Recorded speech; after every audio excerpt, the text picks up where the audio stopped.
There's a term going around called work slop. So people are getting stressed out at the moment by second-rate reports that are often generated by their leader, by their manager, with using AI that's prescribed in the organization. Culture doesn't exist like posters on a wall or words in a vision statement. Culture is that thing that happens on a random Tuesday for 15 minutes in the hallway between a manager and some team member.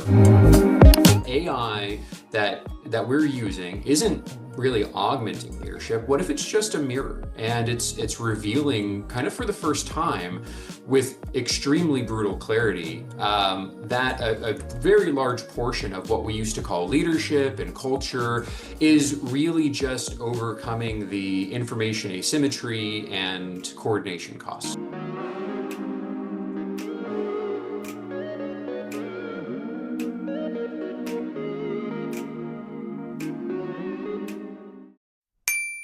Everyone, I'm Michael Brainard. I'm an industrial and organizational psychologist. I've spent most of my career, if not all of it, providing executive development, organizational development, and business strategy consulting. I'm delighted to be here today, and I'm joined by Cellene Hoogenkamp, the founder and CEO of Kōkua Hub, and a dear friend and colleague of mine. Also joined today by Dan De Leon, President, Starboard Realty. Dan has a wealth of knowledge, not just about AI, but specifically implementing AI tools inside of his business. One of the things we're going to talk about today, the big question is, we've all been a little surprised, at least I'll speak for myself, I've been a little surprised about how AI is actually transforming organizations and organizational behavior far faster than I would have predicted even a year ago. Some of the biggest questions we're facing now in my field of organizational science are really about the technology. It's about the people. What happens to organizational performance, employee engagement, workflows and processes, and culture as AI dramatically changes how work gets done? What happens to leadership when judgment can be outsourced?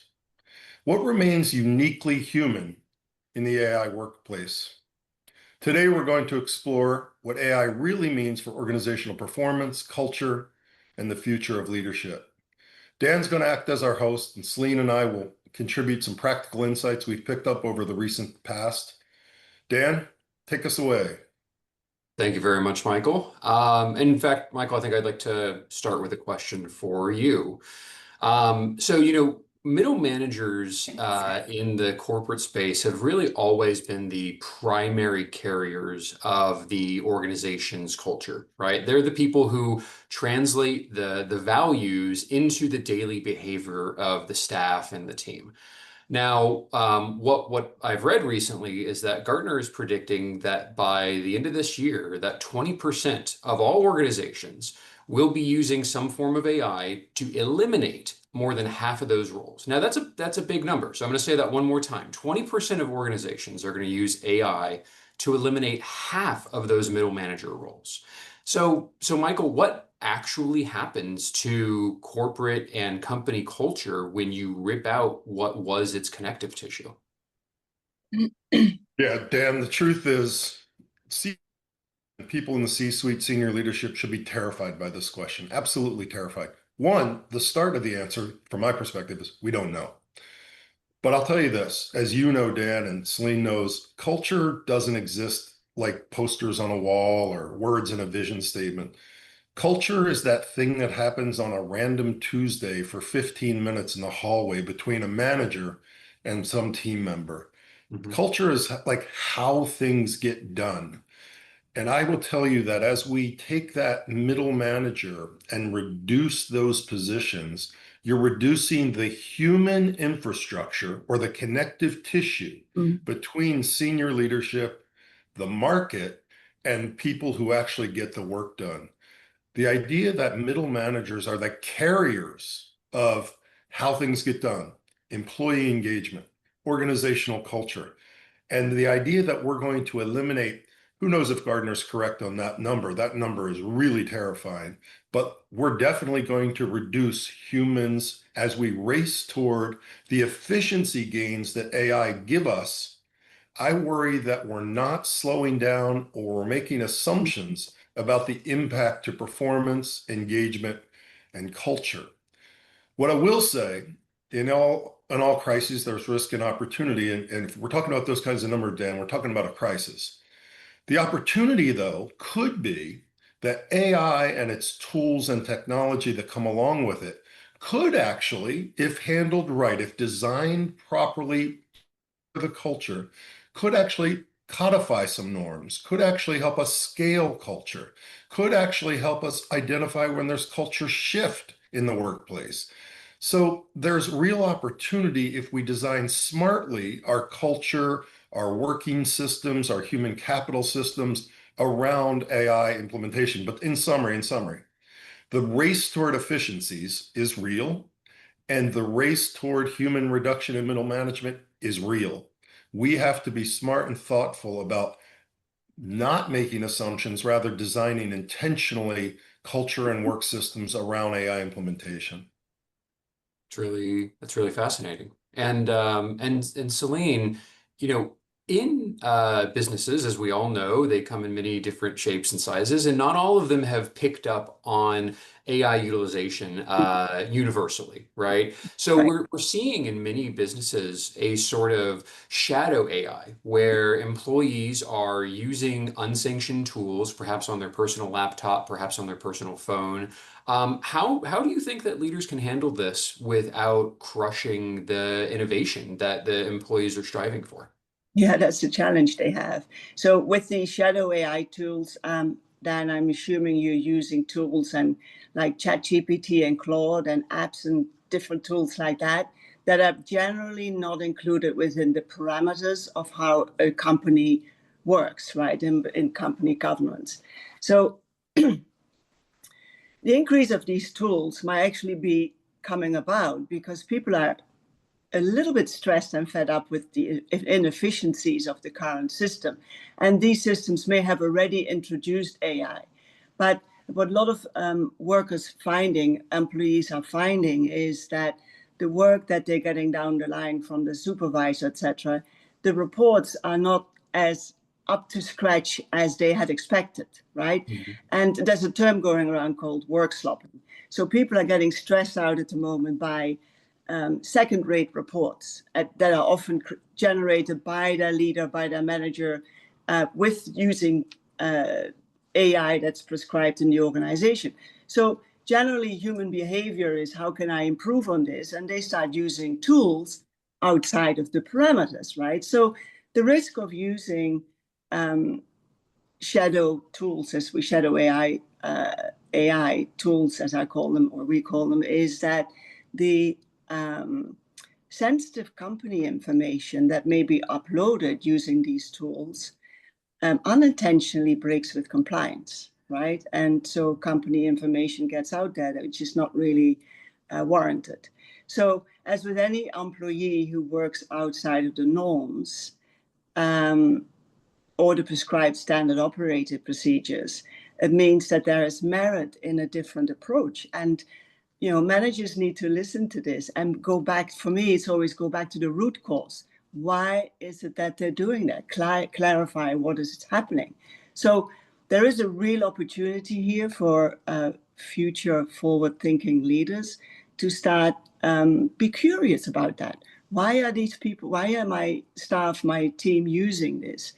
And start shifting to co-creating that trend around AI versus being reactive against it. And when they start being curious and co-creative about it, and treating the technology as a doorway to exploration with the team, then, rather than something that's feared or wrong, then there is room for innovation. The systems maybe could be improved. So at the end of the day, you come back to the underlying principle: people support what they create, right? Right. And obviously, you know, a lot of both team members, managers, and executives are utilizing AI either again, you know, in a loud or sort of shadow way because they're worried about their own relevance. So, you know, how does AI replace the human judgment and the coaching and leadership now? Well, as Michael earlier said, you know, AI will perform us humans at many things, you know, speed, structure, pattern recognition, even some strategy issue, right? But when we think about it, leadership and coaching were never really primarily about efficiency, right? They are about influencing people, creating trust, building, being courageous, and behavioral change. And that's the part AI can't do and still can't do. And I think it's a long way off, hopefully. So, excuse me. So AI excels at structural, linear thinking, goal setting, prioritization, etc. But the fact is, leadership doesn't work in a neat, predictable environment, right? We work in the messy middle stuff like ambiguity, politics, emotions, ego, conflict, uncertainty. And that's that sweet spot where human judgment and relationship matter the most. So the evidence increasingly shows that AI works really well as an adjunct, a multiplier, but not as a replacement. And, you know, for me, great leaders still provide and always will provide what machines can't. That's the common sense approach, that's the empathy, that's the interpretation, the intuition, and just the moral compass of the organization. So I think the role of a CEO and future leaders is not to erase brain capital or human capital, but to grow its capability and be a gatekeeper of culture and just use common sense.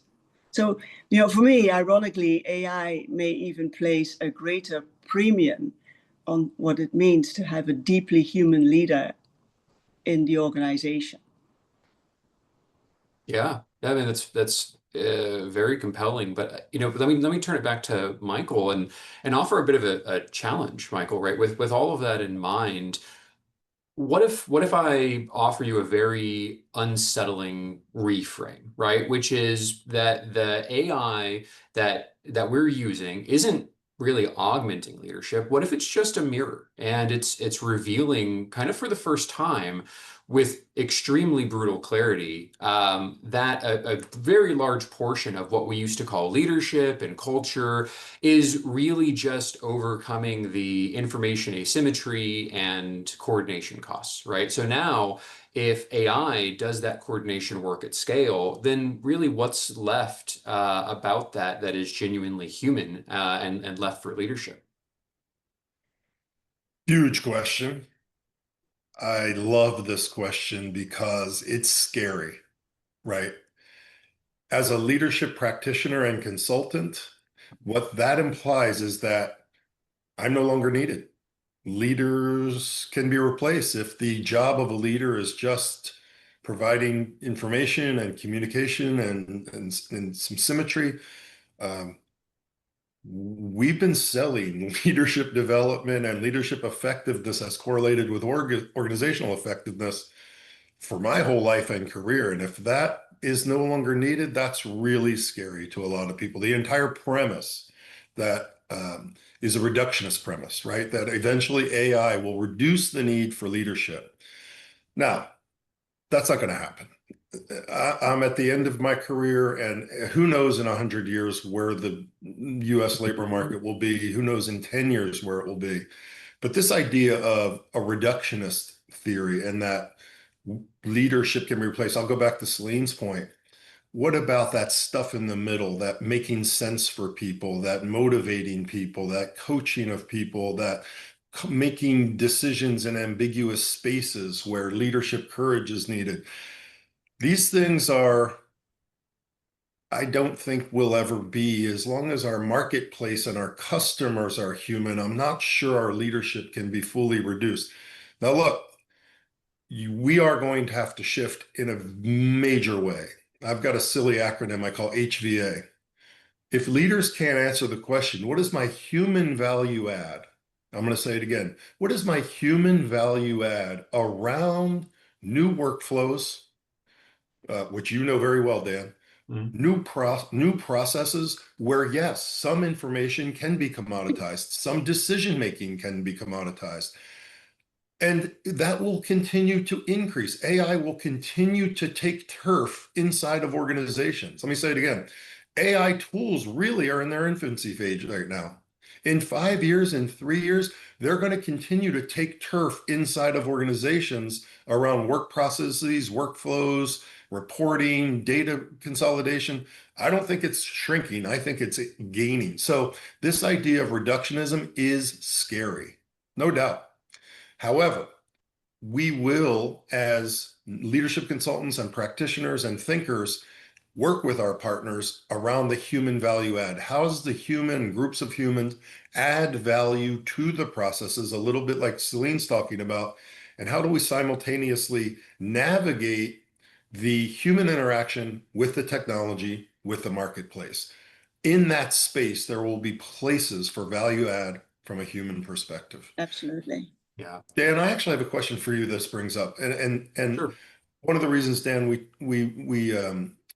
been working together a couple of years. One of the things I really have admired about you is a lot of executives I work with, and I probably was a little bit late on this, uses ChatGPT and AI tools as like search engine, like go find an answer, right? One of the things I know that smart organizations are doing is they're really challenging themselves. Again, I'm later in my career. It's a challenge, right? It's a stretch to go and learn some of these things. But one of the things I've been impressed about what you're doing at Starboard is you're actually tools, learning them, training your employees on them, and putting them into your business as part of the workflow. So you actually are a good example of, boy, might we reduce the need for some management and leadership because you're actually practicing this and putting it in place. What are some of your insights and learnings? And what do you say? What is the scary parts of that for your employees? And what are the opportunities that you're finding at Starboard? Yeah, I mean that's a very good question. I would say that the scary parts for employees really come down to sort of where it is that they feel like they might be replaced, right? Nobody wants to be replaced, and so many people see AI as a threat of replacement, right? As if you are a horse and the car is now rolling off the factory line. But I don't really see it that way. Right after so many years of using it on a daily basis for many times many hours a day, what I realized is that the big unlock isn't just speeding up existing work or slightly improving on existing work. It's moving into work that was never on the table for you at all at your scale, right? So for instance, in our organization, which is a relatively small real estate investment firm, right? We have about 20 people. We utilize it on a day-to-day basis for a lot of what you would imagine AI is used for drafting communications and strategies and frameworks. But what I realized is that you can start to use slightly more advanced tools that the AI actually teaches you how to use itself. To be able to do things that an organization of your scale or for our scale would never have been able to do previously, right? So an example of that is in underwriting and acquisition. If we're purchasing a large, call it 200 to 300 unit apartment building, one of the things that I would love for my team to be able to do is to go into all of the various review sites and get an understanding of what everybody is saying about all of the apartment and its competitive set. So in underwriting, what I did is I built a tool, again, using one of the AI tools called Claude Code, to be able to scrape, gather, organize, and then perform a sentiment analysis across hundreds or thousands of individual reviews across multiple websites for not only the property, but its entire competitive set. And then again, create that sentiment analysis so that we can use it not only in our acquisitions, but also in the management of our existing assets. That's something that I would need a team of analysts to do and would have taken truly, a full day's worth of work for an individual or for even a couple previously. And that's not bandwidth that we have, right? So in that way, it's not really a time savings. It's a brand new capability. And now it's, about a 20-minute repeatable process and an integral part of our diligence going forward. Thanks, Dan. That was a really good example of how you actually are using AI, and I can tell by just listening to you that you are, as a CEO, are not worried about your relevance in the organization, right? and so you've obviously using AI to scale up, to grow the capability of the company, and I can understand what that would do is to take a lot of meaningless work away from your data analysts and make something far more creative. And that is the opportunity we see for, future-oriented leaders. So back to your point earlier, should executives be worried about their relevance?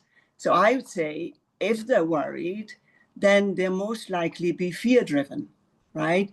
They're more likely to be relying purely on their authoritarianism, their purely technically driven leadership, and probably they should be worried. So wouldn't it be great if we could help these people become more adaptive and emotionally intelligent and become more decision ready and human in how they lead, right?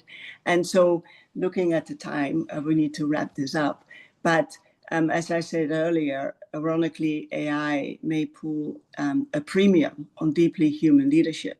And I think that's the point Michael and I have been sort of making, that there's no way of stopping AI. And I think in many ways we would be unwise to do so because it has many opportunities, but we need to be smart enough to direct it and not let it direct us. So having said that, I thank all of our listeners to tuning into our first session, and we have 6 more to come. So we hope to see you in July. Gosh, time flies. And if you have any questions for Dan or Michael or myself, please feel free to send us a direct message. So thank you for your time and see you in July. Thank you. Thank you, everyone.